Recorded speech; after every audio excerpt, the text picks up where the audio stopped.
अस्सलाम वालेकुम everyone, welcome to my YouTube channel. आज मैं आपको लॉजिकल रीज़निंग पढ़ाऊँगी। एक्चुअली मैं एमडीकैट से रिलेटेड आप लोगों को गाइड करूँगी। एमडीकैट जैसे कि आपको पता है इसमें लॉजिकल रीज़निंग भी इंक्लूड होती है, मतलब दूसरे सब्जेक्ट्स के साथ। लॉजिकल रीज़निंग के क्वेश्चन तो 6 आते हैं, लेकिन एमडीकैट में एक-एक नंबर भी बहुत वैल्यू करता है और आपको एक-एक नंबर पॉइंट्स से तो मेरिट बनता है।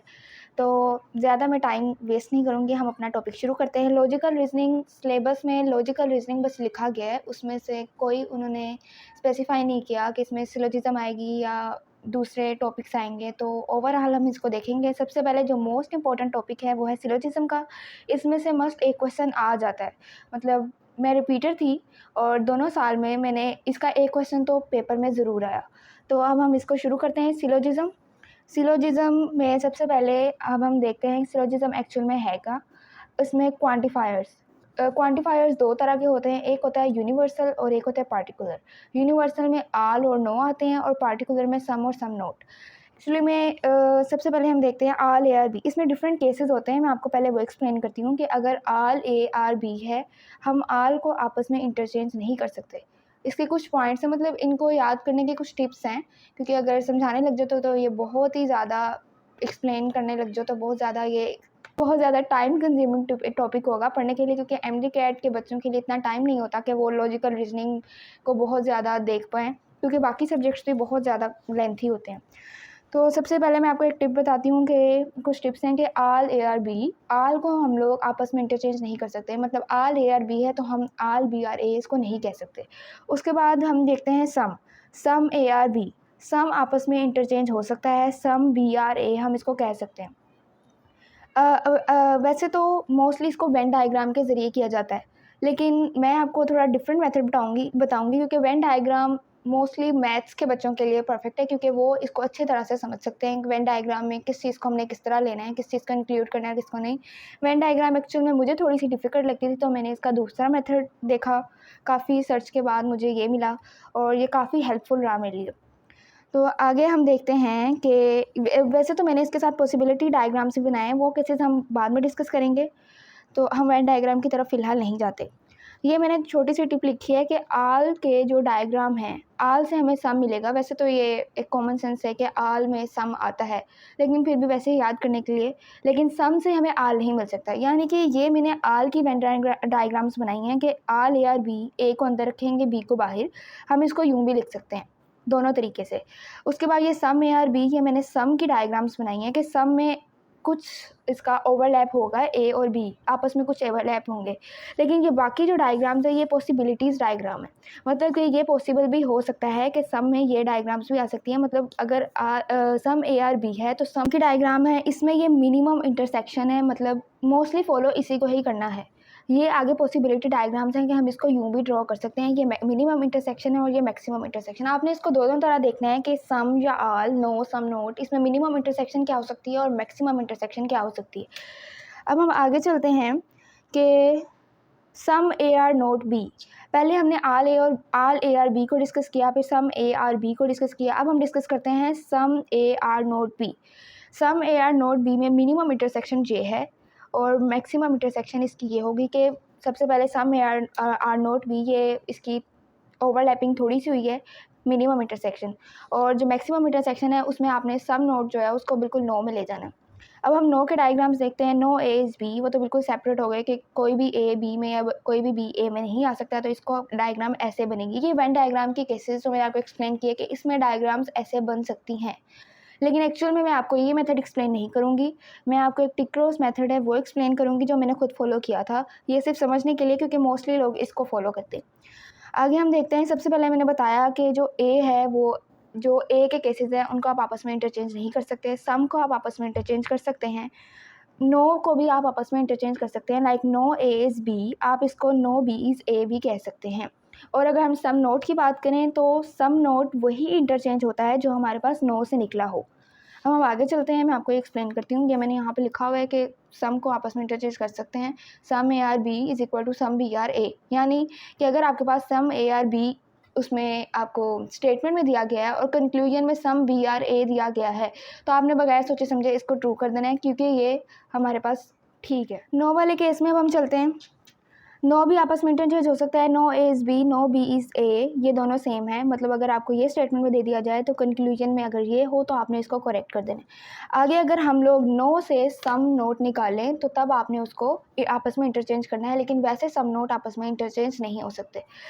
अब नो से हमने इसको निकाला है some A is note B, ये वाली जो स्टेटमेंट है आपको इसको आप यूँ इंटरचेंज कर सकते हैं कि some B is not A, ये ट्रू होगा। लेकिन अगर उन्होंने हमें स्टेटमेंट में ऑलरेडी दिया हुआ है some A is not B और कंक्लूजन में दिया हुआ है some B is not A, ये स्टेटमेंट में उन्होंने हमें दिया हुआ है, लेकिन ये नो से नहीं निकला, तो आप इसको इंटरचेंज नहीं कर सकते। अब हम आगे देखते हैं कि हमारे पास जो क्वांटिफायर्स हैं, जो आल है ये हमारे पास पॉजिटिव है, नो नेगेटिव है, सम भी हमारे पास पॉजिटिव है और जो सम नोट है वो भी हमारे पास नेगेटिव है। अगर दो स्टेटमेंट, ये सिंपल सी बात है कि अगर हमारे पास दो स्टेटमेंट पॉजिटिव हों तो आंसर भी यानी उनका कंक्लूजन भी पॉजिटिव होगा। यानी अगर स्टेटमेंट में कोई ऐसी स्टेटमेंट है आल में या सम में, ये दोनों पॉजिटिव क्वांटिफायर्स हैं, अगर हमारे पास दोनों स्टेटमेंट्स ही पॉजिटिव हों तो कंक्लूजन भी आगे पॉजिटिव में ही आएगा। लेकिन अगर एक भी नेगेटिव हो जाए तो यानी अगर एक भी नेगेटिव हो जाए तो आंसर भी नेगेटिव में आएगा। और अगर दोनों स्टेटमेंट्स हमारे पास नेगेटिव में हों तो हमारे पास कोई भी कंक्लूजन नहीं आता। अभी आप सिर्फ ये टिप्स देखें, आगे मैं एग्जांपल्स भी आपको करवाऊंगी। आगे हम लोग देखते हैं एक ये पॉइंट ये है कि हमारे पास जितने भी लॉजिकल रीजनिंग के क्वेश्चंस होते हैं उनमें जितनी भी स्टेटमेंट्स होती हैं उनमें एक मिडिल टर्म ज़रूर होती है। लाइक अगर उन्होंने हमें 3 या 4 स्टेटमेंट्स दी हैं, लाइक 4 स्टेटमेंट्स हैं, तो इसमें से 2 स्टेटमेंट्स ऐसी होंगी, यानी 4 में से 2-2 का पेयर कुछ ऐसा होगा कि उनमें एक मिडिल टर्म होगी जो दोनों में कॉमन होगी। पहले हम देखते हैं कि ये मैं रूल्स आपको एक्सप्लेन करती हूँ कि सिलोजिज्म के 7 रूल्स कौन से होते हैं। सबसे पहले देखते हैं कंक्लूजन। दो तरह के कंक्लूजन आते हैं सिलोजिज्म में, एक होता है इमीडिएट कंक्लूजन्स और दूसरा होता है मेन कंक्लूजन।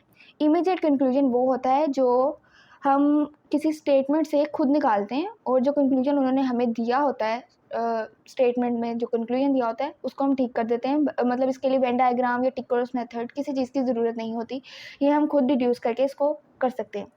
मोस्टली ये होता है कि इमीडिएट कंक्लूजन्स क्वेश्चंस में दिए ज़रूर गए होते हैं, लेकिन ये रेयरली दिए गए होते हैं इमीडिएट कंक्लूजन। मतलब अगर उन्होंने हमें 3 कंक्लूजन्स दिए हैं तो उनमें से कोई एक कंक्लूजन इमीडिएट होगा, बाकी मेन कंक्लूजन होंगे।